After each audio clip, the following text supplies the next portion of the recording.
Morning எழுந்தோடனே எனக்கு மேட்லாம் பார்க்க ரொம்ப அழுக்காக இருந்தது. சரி வாஷ் பண்ணிடலான்னு சொல்லிட்டு தண்ணி தேவையான அளவு எடுத்துக்கிட்டேன். இதுக்கு உப்பு ஆட் பண்ணிக்கோங்க. மேட்டில் இருக்க பேட் ஸ்மெல் போயிட்டு பார்க்க ரொம்ப ரெஃப்ரெஷ்ஷாக இருக்கிற மாதிரி இருக்கும். மேட்டு பார்க்க பளிச்சுன்னு இருக்கும். இப்போ நீங்கள் என்ன பவுட்ரு யூஸ் பண்ணுறீங்களோ துணி பவுட்ரை யூஸ் பண்ணி இதை ஊற வச்சுக்கோங்க. இந்த மாதிரி ஒரு டைம் நீங்கள் வாஷ் பண்ணி பாருங்கள். ரொம்ப க்ளீனாக இருக்கும். மேட்டில் ஏதாவது பேட் ஸ்மெல் மாதிரி வந்துச்சுன்னா அதுவும் ஈஸியாக ரிமூவ் ஆகிடும். ரொம்ப கஷ்டப்பட்டு நம்ம துவைக்கணும், அடித்து துவைக்கணும் அந்த மாதிரிலாம் இருக்காது. ஈஸியாக அழுக்கு ரிமூவ் ஆகிடும். அதனால தான் நான் கல் உப்பு ஆட் பண்ணிவிட்டு இப்போ நான் ஊற வச்சுட்டேன்.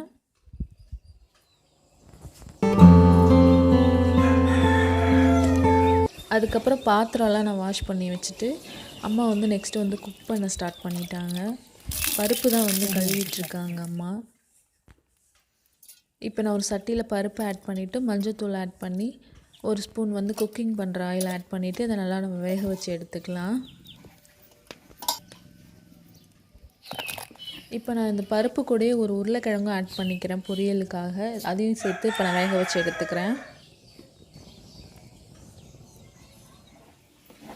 இப்போ பருப்பு வேகிறதுக்குள்ளே நம்ம வெஜிடபிள்ஸ்லாம் கட் பண்ணி எடுத்துக்கலாம். இது எங்கள் மரத்துலேருந்து பறிச்சிட்டு வந்தால் பலாப்பழத்துலேருந்து கிடச்ச பலாக்கொட்டை. இது இந்த மாதிரி மத்து வச்சு தட்டிட்டு இந்த மாதிரி தோல் நீக்கி எடுத்துட்டோன்னா சூப்பராக ரிமூவ் ஆகிடு வந்துடும். இன்றைக்கி கதம்பம் சாம்பார் தான் வைக்க போகிறோம். வீட்டில் இருக்க வெஜிடபிள்ஸ் எல்லாத்துலேயும் ஒரு காய் எடுத்து குழம்பு வச்சு பாருங்கள், ரொம்ப டேஸ்ட்டாக இருக்கும். இப்போ பருப்பும் வெந்துருச்சு. உருளைக்கிழங்கை நான் எடுத்துகிட்டு பருப்பு கடைஞ்சி எடுத்துக்க போகிறாங்க அம்மா. நான் போட்டு தேவையான அளவு புளி ஆட் பண்ணிக்கிறேன். அந்த பருப்பு தண்ணியிலே புளி ஊற வச்சிட்டோன்னா சீக்கிரமாக நமக்கு ஊறி வந்துடும். இப்போ ஒரு கடாயில் எண்ணெய் விட்டுட்டு வெங்காயம் சேர்த்துக்கிறேன். வெங்காயம் நல்லா வதங்கினதுக்கப்புறம் முள்ளங்கி ஆட் பண்ணிக்கிறேன். தக்காளி ஆட் பண்ணிவிட்டு நல்லா வதக்கி எடுத்துக்கலாம். இப்போ அவரைக்காய் ஆட் பண்ணிக்கிறேன். அன்றைக்கி நாங்கள் முள்ளங்கி, அவரைக்காய், பலாக்கொட்டை 3 காயும் போட்டு தான் கதம்பம் சாம்பார் ரெடி பண்ணோம்.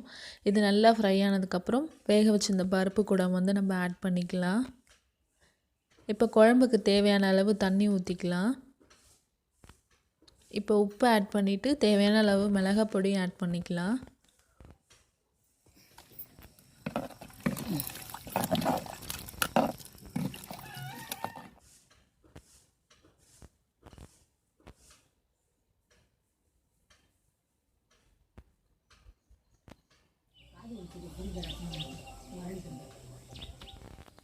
குழம்பு நல்லா கொதித்ததுக்கப்புறம் நம்ம ஊற வச்சுருந்த புளியும் நல்லா கரைச்சி குழம்பு கூட ஆட் பண்ணிக்கலாம்.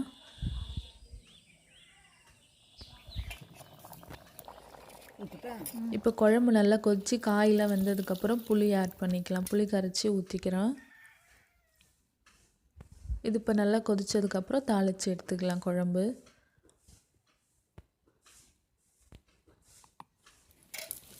ஒரு கடாயில் எண்ணெய் விட்டுட்டு வடகம் சேர்த்துட்டு கருவேப்பிலை ஆட் பண்ணி தாளித்து எடுத்துட்டோன்னா குழம்பு சூப்பராக ரெடி ஆகிடுச்சு. எங்கள் வீட்டில் வடகம் தான் அதிகமாக யூஸ் பண்ணுவோம். பொரியலுக்கு மட்டும்தான் கடுகு யூஸ் பண்ணுவோம். இப்போ சூப்பரான கதம்பம் சாம்பார் ரெடி ஆகிடுச்சு.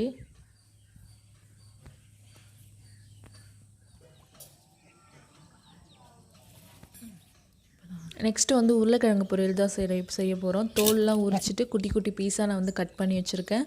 பூண்டு ஒரு 10 பல் நல்லா இடித்து வச்சுருக்கேன். ஒரு கடாயில் எண்ணெய் விட்டு கடுகு ஆட் பண்ணிக்கலாம். கடுகு நல்லா பொரிஞ்சதுக்கப்புறம் கருவேப்பிலையும் வெங்காயமும் ஆட் பண்ணிக்கிறேன். வெங்காயம் நல்லா ஃப்ரை ஆகி வரணும். அப்போ தான் உருளைக்கிழங்கு பொரியலோட டேஸ்ட்டே சூப்பராக இருக்கும்.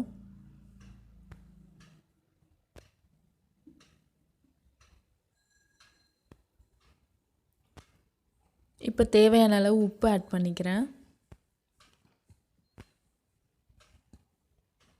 கொஞ்சமாக பெருங்காயத்தூளும் ஆட் பண்ணிக்கிறேன்.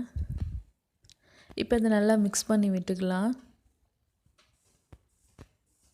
இப்போ தட்டி வச்சுருந்த பூண்டையும் ஆட் பண்ணிவிட்டு நல்லா வறுத்துக்கலாம். இந்த மாதிரி நீங்கள் உருளைக்கிழங்கு பொரியல் செஞ்சு பாருங்கள், ரொம்ப டேஸ்ட்டாக இருக்கும். இப்போ உருளைக்கிழங்கையும் ஆட் பண்ணிவிட்டு நல்லா மிக்ஸ் பண்ணி விட்டுக்கலாம். இப்போ தேவையான அளவு நான் மிளகாய் பொடி ஆட் பண்ணிக்கிறேன்.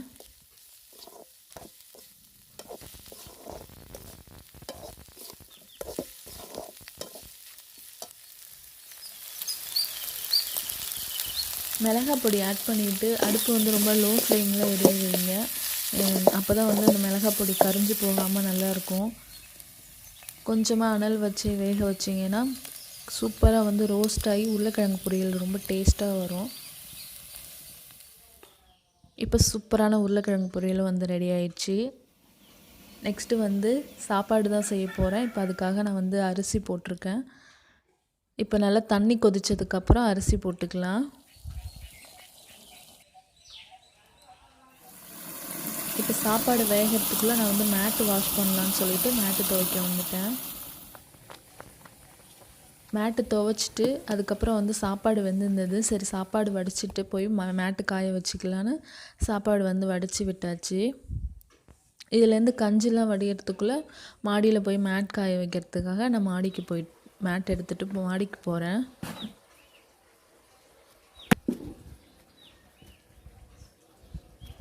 இந்த மாதிரி சைட் பை சைடு ஒர்க்கு முடிச்சிங்கன்னா உங்களுக்கு வேலை செய்கிற மாதிரியே இருக்காது, ரொம்ப ஈஸியாகவும் இருக்கும் ஒர்க்கு. இப்போ வந்து மாடியில் வந்து மேட்டெல்லாம் காய வச்சிட்டேன். இதான் எங்களோட மாடி. மாடியிலையும் வந்து ஒரு பப்பாயா மரம் இருக்குது.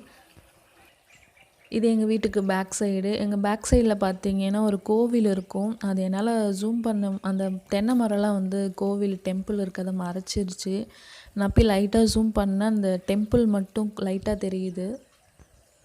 ஈவினிங் டைம் பார்க்கும்போது இந்த இடம் ரொம்ப அழகாக இருக்கும்.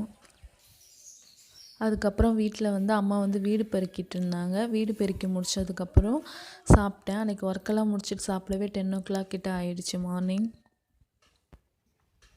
இந்த வீடியோ உங்களுக்கு பிடிச்சிருந்ததுன்னா மறக்காமல் என்னோடய சேனலை சப்ஸ்கிரைப் பண்ணிவிட்டு ஆல்னு கொடுங்க. அப்போ தான் என்னோடய நோட்டிஃபிகேஷன் உங்களுக்கு வரும்.